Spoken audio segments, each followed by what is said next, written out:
Dobro večer i dobrodošli u još jedan 1 na 1. Poštovani dragi gledatelji, moj večerašnji gost Ferdinand Zvonimir Habsburg-Lothringen. Dobro večer i dobrodošli po drugi puta u Zagreb nakon krštenja u katedrali. Niste baš često u Zagrebu, ali ste često u Hrvatskoj, koliko sam uspio shvatiti. Ima neki poseban razlog da ne dolazite u Zagreb ili kanite češće biti ovdje kad ste već Zvonimir? Well, I like to come to Croatia generally. I generally like the people. I have friends here. My best friend is Croatian, and I try to visit his family occasionally. But I usually go to Lopud, which is where we also have a home. So I like to feel comfortable there. I like to go there when I have time off to relax. But I don't know why I never came to Zagreb. Obviously, like you said, second time since the baptism. But now I've been here today, so I feel like I'm definitely going to take you up and... Rekao sam da uzimam na sebe da vas pozovem jedan vikend pa da vam pokažem Zagreb. No, prije nego što krenemo u emisiju, da se dogovorimo oko toga kako ću vas oslovljavati. Jer vaše su titule duge, da vas oslovljavam gospodin Habsburg. Nekako mi izgleda da ste premladi, evo, modern, mladi čovjek. Možda najbolje da vas zovem Ferdinand Zvonimir. U redu? That's perfect for me. Evo ovako. Vi ste, osim što ste sve to i što Habsburzi stoljećima jesu, i pripadnik jedne nove generacije, novog naraštaja. Imate sasvim divergentne afinitete u odnosu na vaše pretke. Vaša prva strast je formula. Vi ste kazali da ste od malena znali što želite biti. Krenuli ste put Formule 1 i de facto vi ste, evo, to je vaša formula, koliko shvaćam. Vi ste vozač za sada Formule 3, ispravite me ako ste već avansirali prema Formuli 1 u neki viši rang. No, ja bih krenuo od jednog momenta koji će ipak govoriti o vašem karakteru. To je automobilska nesreća, ne znam da li je bio sličan bolid, u Silverstonu. Recite vi meni, kako se osjeća čovjek koji pod tim brzinama zapravo doživi iskustvo koje, eto, iskustvo bliske smrti? Što vam se tada kad se, a postoji snimka te nesreće, vrtili ste se skupa sa bolidom po zraku, evo je, što je me tada prolazilo kroz glavu, jeste li išta stigli misliti? Well, actually, when it was happening, you don't really notice it's happening so quickly. You close your eyes as well when something like this is impacting. I remember I opened my eyes for a split second, and it's very uncomfortable when you open your eyes and suddenly you see tarmac instead of the sky. But when I came down and it all calmed down very quickly, my first thought was, oh dear, my mother saw this and she's probably having a heart attack right now, which is not a nice thought. So I straight away had to show her on the TV that I was okay and I was fine. So I got out the car very quickly and I waved my hands and I was like, I'm fine. And in the end, it was not such a good idea because I had some spinal injuries from this. And you can actually make it worse by doing that. But, you know, we do everything for our moms to make them feel okay. So I think that was a good decision. Ko je bio kriv za nesreću ovdje? It was a strange scenario. It was a safety car phase, so everybody was slowing down. And I was in the middle of the pack, as you can see, fighting for position. And in the end, everybody's on edge. It's a couple of years ago now, so it... Jeste li ikada poslije pomislili o odustanju od utrka? For me, the whole option of quitting only would ever come in place if I stopped enjoying what I do. This is not an option now. Just because you have an injury, which is normal in any sport, it doesn't mean you want to stop. I'm still getting in the car every time excited. So as long as that's the case, I'm definitely not going to quit my racing. Kad je to počelo? To uzbuđenje o kojem pričate? Vi ste, pretpostavljam, sjeli u nekakav go-kart, nešto tako? When I was 11, my father took me to a go-kart track actually when I was 7, he took me for the first time to a go-kart track in Salzburg where I grew up. And it was really cool. I really enjoyed it. And I sort of had just sort of a sporty youth. I was really, unfortunately, not that passionate about school. So I had a lot of passion for sports and competition. And I did everything from fencing to horseback riding to tennis, basketball, all the sorts. And then when I was 11, I was also playing a lot of instruments. I decided I'm having so many distractions from school. Maybe I just focus on one distraction from school, and I took karting. My mother came up to me and told me, you know, you're playing guitar and the drums and you're doing these sports.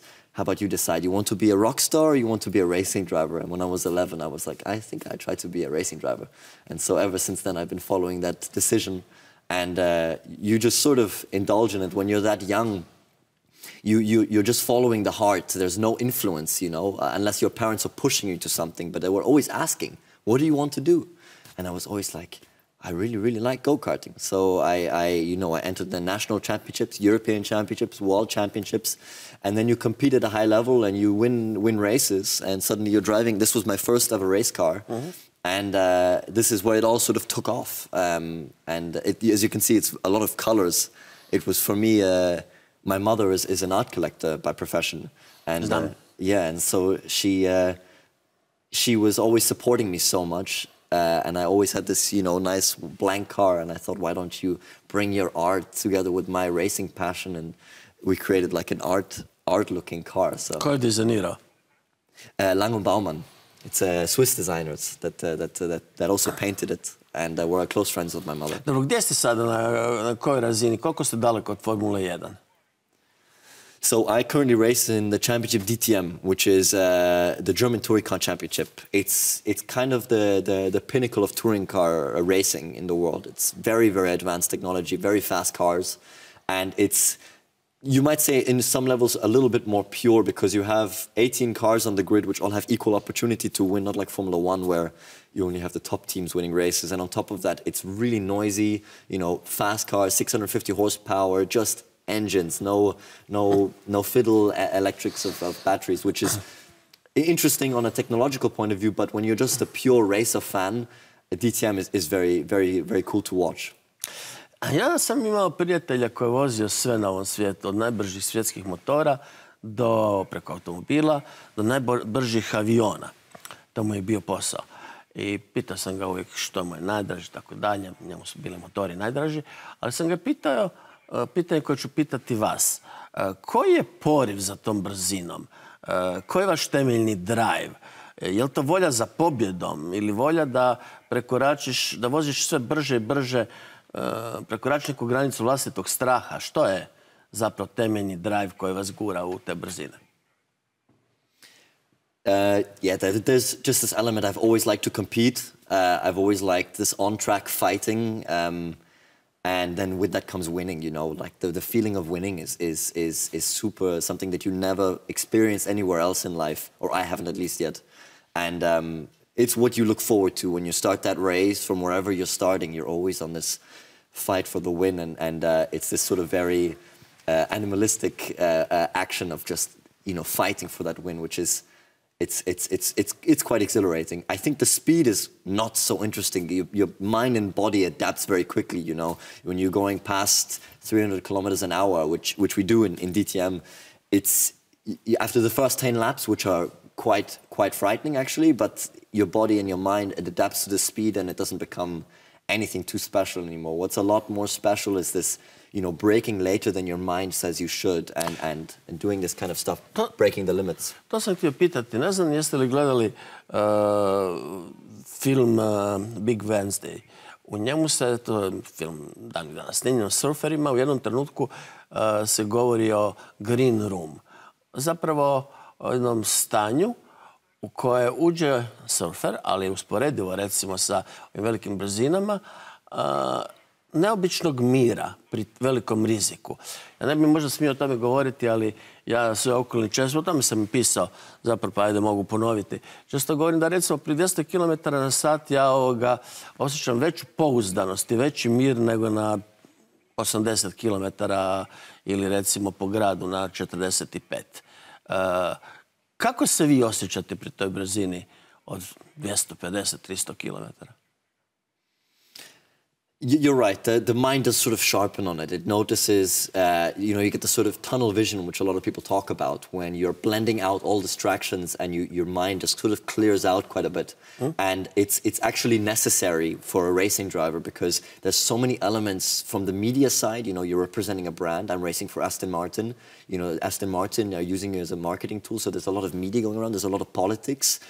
Who's going to win the race? Who do they want to win the race? But in the end, it's all about you and that car, and remembering that when you get in, it's the tunnel vision and you're blending out all of that side stuff that comes along with the driving, and you have to remember why you're there. I'm there because I love driving a car, and then the speed comes with that together, that you're just super focused on what's happening at hand. It's a very in-the-now moment feeling, and as you probably experienced driving quickly. Hvala, na ovo ću se pozivati svaki put kad mi drugi put budu demantirali. Ovo je sjajna ilustracija za moje pitanje o odnosu prema nasljeđu. Naime, nije to samo slika pomaka, ne znam, Habsburzi nekoć i Habsburg danas, nego je jednostavno i pitanje o nasljeđu koje je možda nasljeđe sprem rizika. Kad sam razgovarao sa vašim ocem nakon emisije, on mi je rekao također da sad žuri za Salzburg. Ja sam mu rekao neka pripazi kod Graca, tamo svaki put ja poberem kazne. Samo blješti od toga koliko me snimaju. I on je rekao, Romano, nema problema, toliko brzo vozim, a neki Porsche je vozio, da znam svakog prometnog policajca Austrije. Recite vi meni, je li to kod Habsburga iz generacije u generaciju ta ljubav sprem rizika, ljubav sprem brzina, ili ste vi prvi takav? To je, slažem, drugi, evo, tata je prvi. Well, I mean, one shouldn't forget, of course, my father comes with a lot of charm and flirtatious, so he always gets away with a lot of things, which is something cool to see growing up. With the risk thing, I think it's quite interesting. People always ask me about my risky job. I always feel like that the things that my father does for organization like the Blue Shield is sometimes a lot more interesting and risky than the stuff that I'm doing. Going into these war zones and doing culture preservation and protection is not for everyone. So that's, very interesting. But I don't think it's about the danger. I'm a big fan of fighting what people tell me I can and cannot do. And I think this has an element to do with it. Sometimes to prove to people that I can do things that they think I maybe can't. It might look dangerous, but to me it's just proving to myself that I can do more than what people expect of me or think of me. So, and I think it relates to anybody, really. Somebody that is being told in today's world, what can my body actually take? What can it do? How far can you run? These kind of things are things that I think it should be more like, yeah, truly, how far can I push myself? And from the outside world, yeah, it might look dangerous racing. How far can I push this car to the limits? But for me, it's just proving to myself that I can go further than what people might expect from me. Rekli ste da ste imali cijeli niz afiniteta od glazbe do sportova, da je škola tu bila u drugom planu, pa kad vas škola nije do te mjere odredila, je li vas odredilo više nasljeđe ili sport? I moje dodatno pitanje, na koji način uopće sport određuje osobnost? Koliko je, recimo, vas odredio? Well, I've spent more time growing up with my family as a Habsburg than I spent at the racetrack, so I'm pretty sure I've shaped more on that side. It does shape you in a way, when you're 11 and you're away for like 28 weekends a year with your mechanic, and you're figuring out the competitive side within you. I had to learn it a bit the hard way, because I come home with the mindset of a racing driver, and my mother would be like, absolutely not, or my father would be telling me, no, here you speak properly and you behave in a certain way. But I feel like putting those things together has totally made me who I am. At home I learned a lot of morals and values through partly Catholic upbringing, partly learning about history, learning to figuring out to learn from the history, but not necessarily living in it. Ja sam gledao jednu seriju u Njemačku koja je jedna baka nobility kazala da sve što muškarcu treba jest da zna povijest, francuski i mačevanje. Jeste li vi morali? Well, the fencing, I already figured it out. I did fencing for a couple. I was vice Austrian champion at the time. Čestitam. Yeah, thank you, thank you. Dakle, otprilike to je bilo ta vrsta obrazovanja u kući Habsburga. Trebali ste usvojiti neke vrijednosti, trebali ste naučiti jezike. Koliko sam shvatio, u generaciji prije se svaki dan u familiji govorio drugi jezik. Ponedjeljkom francuski, utorkom njemački, srijedom, ne znam, eto ovoga, da li ste govorio hrvatski, ali engleski svakako, evo govorite fenomenalno. Hoću kazati, što je specifikum tog habsburškog odgoja? I think it has changed, obviously, over the years. Times have changed, and I guess, in a way, I'm grateful that I have actually got a pretty liberal upbringing, where my parents always were making sure that I am choosing what I want to do and choosing what I truly enjoy and love, and making, molding my life around that, truly enjoying what I want my job to be in the future. And I've been fortunate enough with that. Of course, at the same time, some of the traditional ways of upbringing, I think, are super important in today's world just as much. Like learning about certain values that I carry today, and having a moral compass that you can also improve.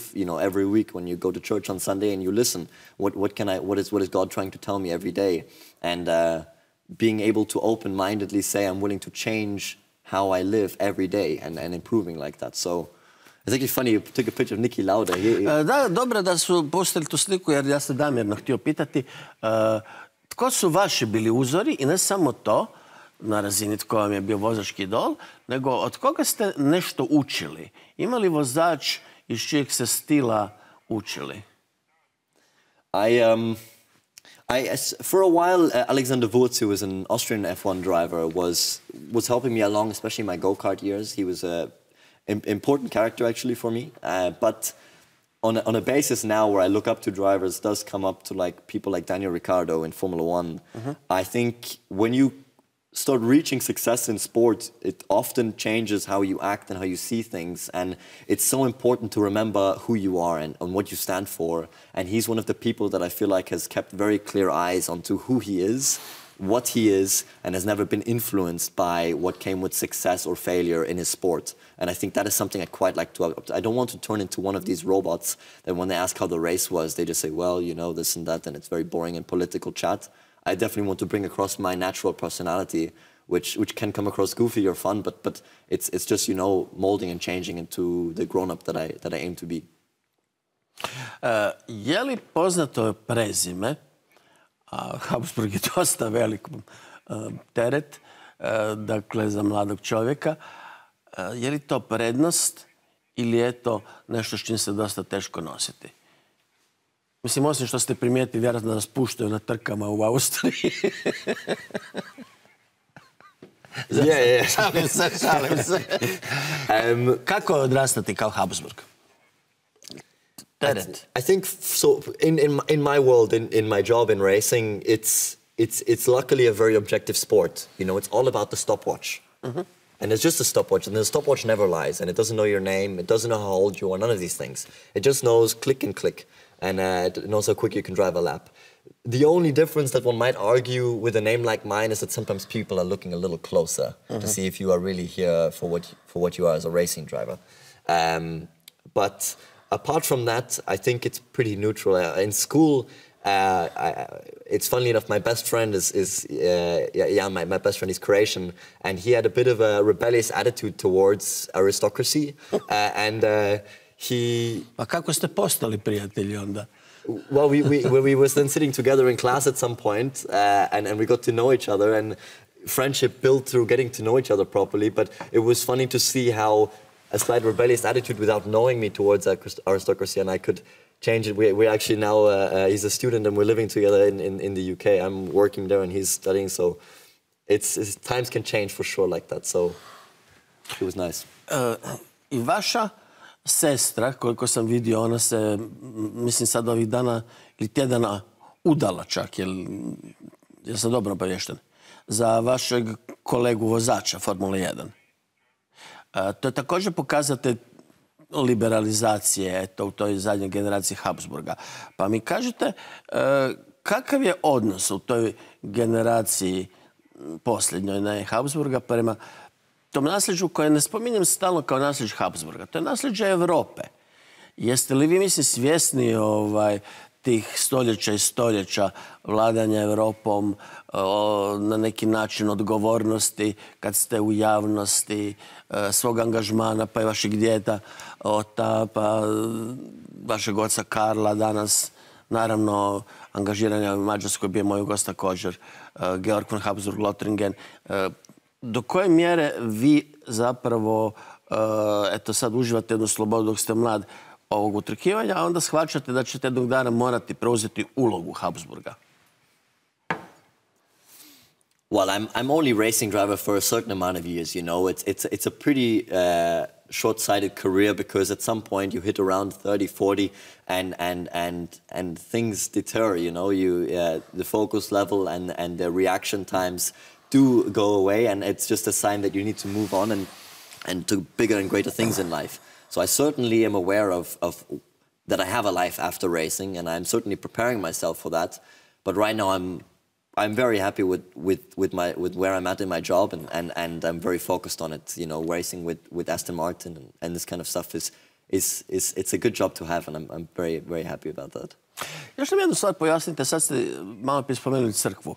Habsburzi su bili stoljećima usko vezani uz katoličanstvo. Ja sam spomenuo da ste vi ovdje kršteni u Zagrebu, uzoriti kardinal Kuharić vas je krstio. Kakav je vaš odnos prema crkvi?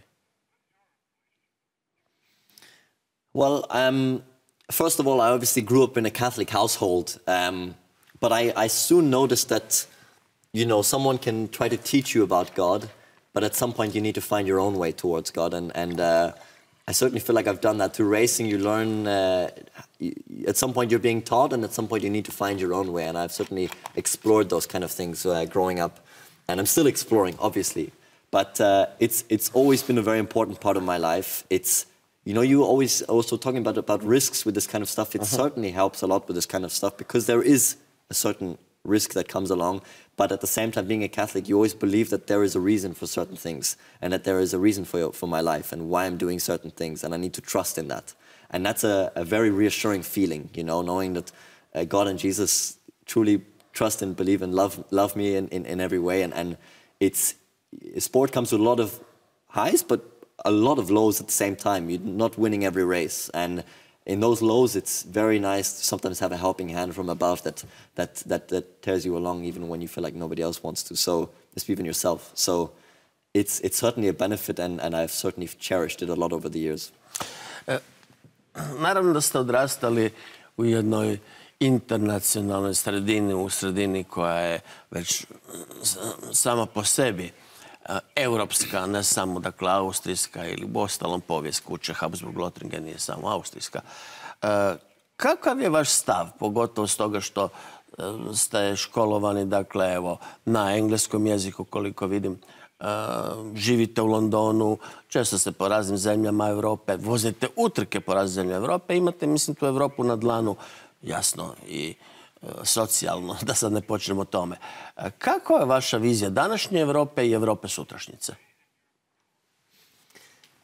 Well, first of all, I'm a big fan of the whole Schengen agreement and how it works, how incredible it is, the freedom that we have in between countries, and that you can visit so many different cultures that are all just as cherished, even though the borders are open and protected. And I feel like the more we are connected, the more strength there is and power there is. So, you know, traveling a lot, I do normally like around 120 flights throughout Europe a year on average, which is pretty much for a kid like me. I certainly get to see quite a bit of it, mostly airports, I must admit, and racetracks. But it's nice to meet all these kind of people, the different languages, and certainly I'm a big fan of it all. And, you know, also on top of that, not having to wait 1.5 hours at the borders all the time is a big advantage. Kad ste spominjali taj odnos vaših prijatelja prema aristokraciji, eto, nameće mi se jedno pitanje koje sam i onako mislio postaviti, a da li ste mi dobar šlagvort. U kojoj mjeri su današnje zemlje Europe, bez obzira što su mahom republike, ipak u nekom smislu određene tim starim zapravo obiteljima, strukturama, odnosima i hajde da kažem, mislim i slobodnije, je li nekadašnje plemstvo prisutno u društvenim, političkim, kulturnom životu Europe u mjeri u kojoj bismo mogli kazati da se i nije baš previše stvari promijenila. Koji je utjecaj tog velikog plemstva, tradicionalnog plemstva na Europu danas? Well, I think, influence is pretty relative. It depends where you see sort of power. Where is the power nowadays? And that's where you can see influence.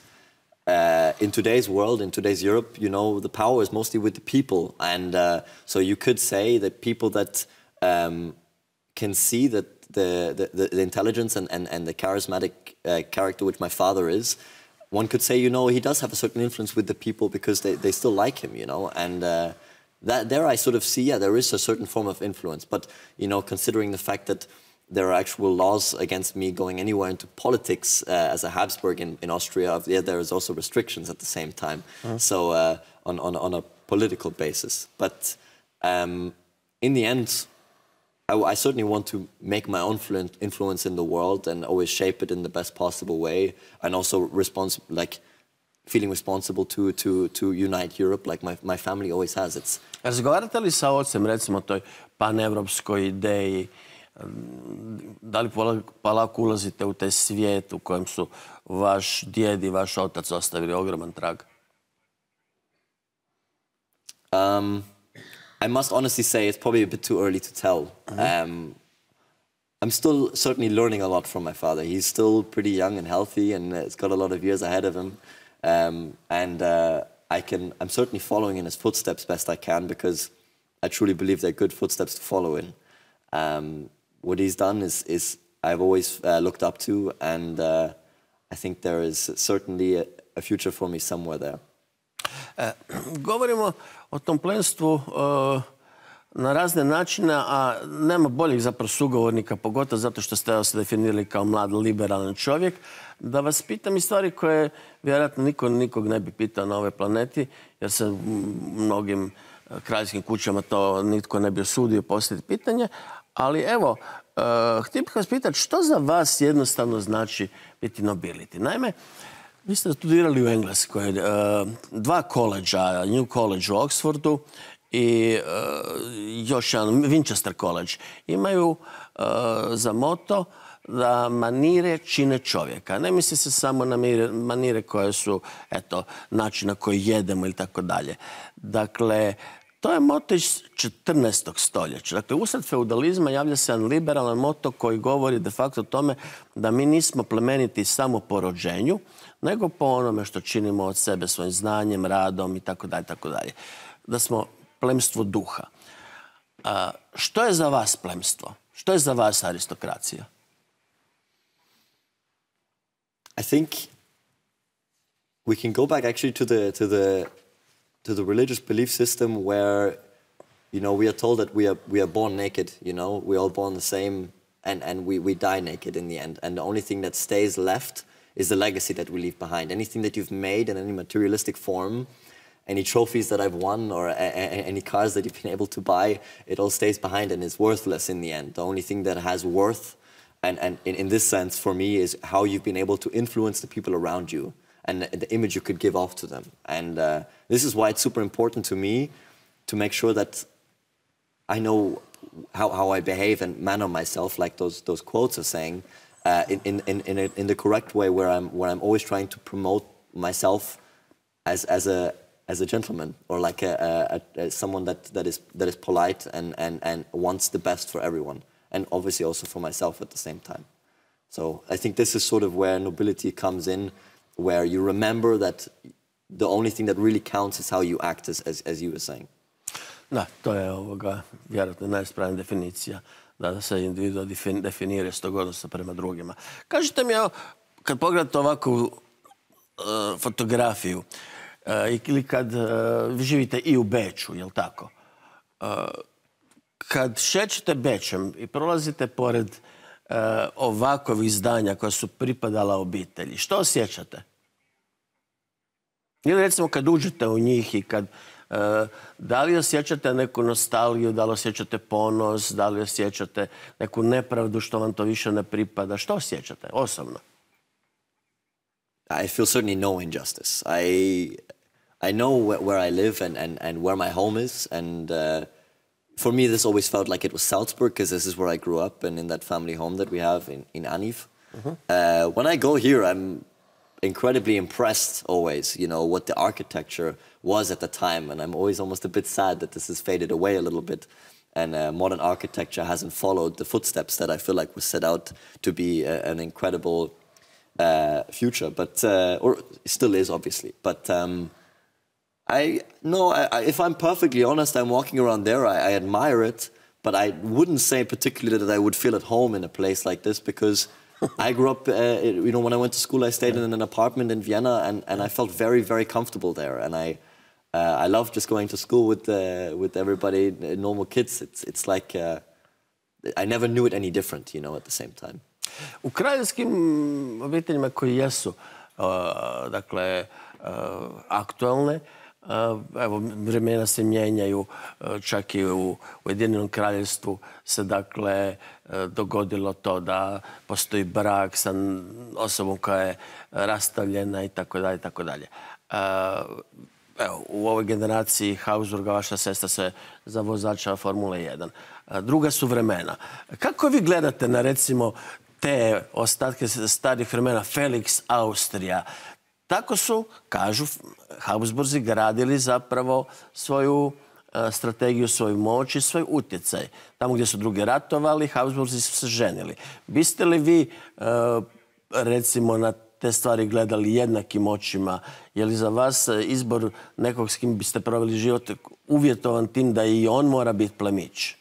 Da ta osoba, ta djevojka, žena također mora biti plave krvi? Well, I don't know. Are you asking me about my dating life or something like this? No, Ne za sada, nužno o tome. Znate, nisam problem ja. Problem je što su takvim obiteljima to pitale bake, tete, mame.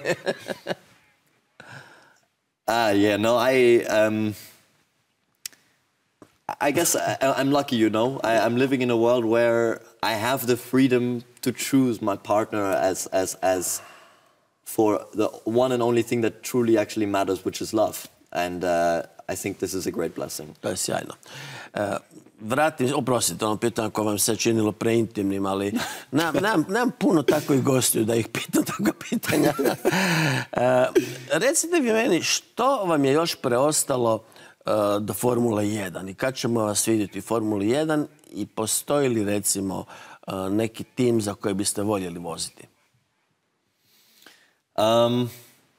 I think in Formula 1 it's obviously, you know, in German we say the Königsklasse, you know, it's the head of motorsport, it's the worldwide show. It's a super impressive thing, and any boy dreams of it, just as I do. But at the moment I've got a really very appealing gig with Aston Martin in DTM. The championship is incredibly impressive. Anybody that's ever watched it will see that the racing is very pure, and sometimes this is what you really desire. It's a lot of overtaking, a lot of competition. You can always fight for a win on every weekend, no matter what car you're sitting in. And then you might argue that actually this is properly what motorsport is about. You know, if you're a true motorsport fanboy, as myself, you might say, actually, this is the perfect place for somebody who loves motorsport. Then in the end, you have Formula 1, obviously. I'm going to be watching the Grand Prix in Australia, and I'm very excited about it. But there is an element of, being at the right place in the right time, and that hasn't just fallen quite yet. And there's still a lot for me to learn. Zvonimire, koliko trenirate?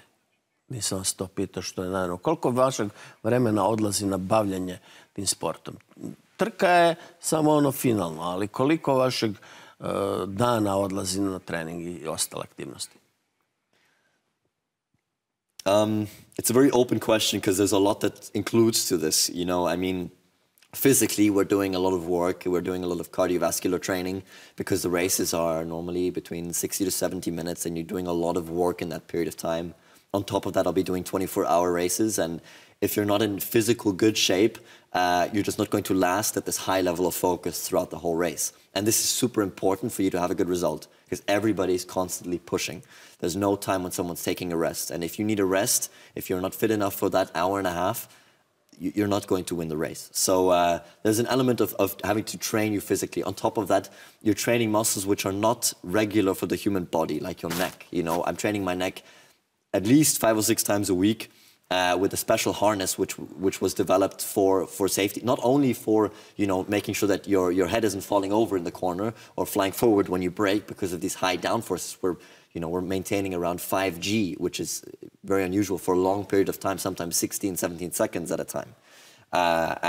So it's also for safety, you know. If you have a big impact, if you have a strong neck, you're certainly having a much lower risk of having any sort of neck injury, which is something that I'm sure my mom was very happy about, that I'm training my neck very, very, very rigorously. Then on top of that, we're doing a lot of simulator work, constantly trying to develop the car.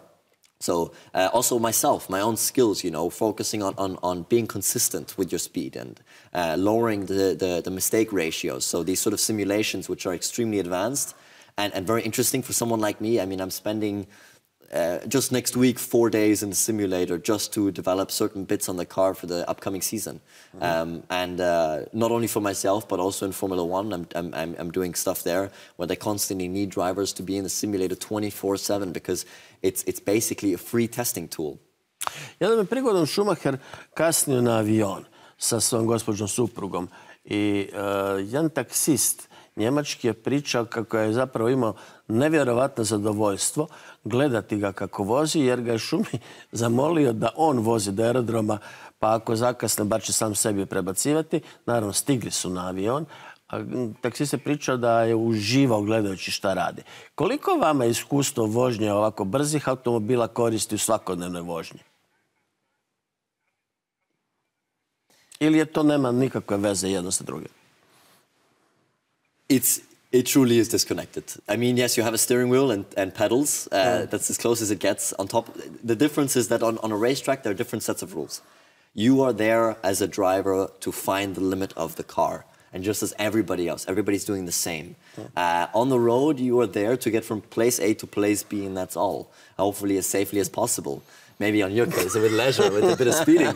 But in my case, on top of that, obviously, one cannot deny I have the advantage that I can let loose, you know, on the racetrack. Everybody likes a bit of adrenaline rush by driving quickly. Fortunately, I do it often enough that when I get in a road car, I have the cruise control and I can relax. It's always quite a nice, comforting feeling. You don't have to fight the car all the time. So I don't know if you've seen the movie Rush. Yes. Then you remember the scene where Niki Lauda was driving the girls was it in an Alfa Romeo or something through Italy?